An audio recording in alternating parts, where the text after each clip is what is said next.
కిరీట్కి ఇచ్చిన ట్రైనింగ్ ఏంటి అసలు?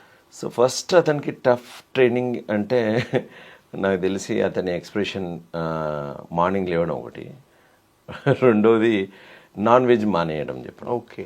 So you have to be vegetarian. And sir ఎట్లా సార్ జిమ్ ట్రైనర్ ఉన్నాడు, we pay him a lot sir, వాళ్ళు వచ్చి బయట నుంచి వచ్చారు ఉన్నారు అని అంటే నేను అన్నాను, వెన్ యూఆర్ క్రియేటింగ్ వర్క్ నేర్చుకుంటున్నప్పుడు బాడీ తొందరగా అలసిపోతుంది.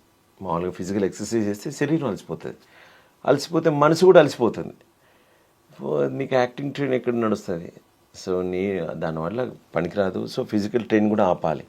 అతను మామూలుగా ఇవాళ రేపుల్లో ఏంటంటే హీరో అనగానే బాడీ కరెక్ట్గా ఉండాలి, gym 6 packs 8 packs and muscle ఇలా అని ఒక సోకాళ్ళు ఉంటారు.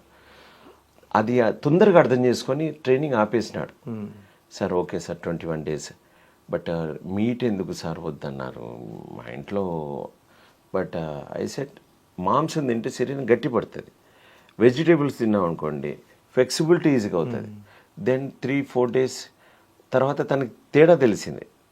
సో నేనే పుషప్ చేసినప్పుడు అతని బాడీ వినడం చూసేసి తనకు అర్థమైంది, ఎస్ ఇది వర్క్ అవుతుంది, నేను కంటిన్యూ అవుతాను.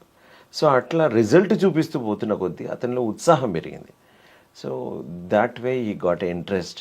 దెన్ అతని ఇంట్రెస్ట్ని పెరుగుతూ పోతుంటే నేను అతని యొక్క సిలబస్ పెంచుకుంటూ పోయాను. ఓకే.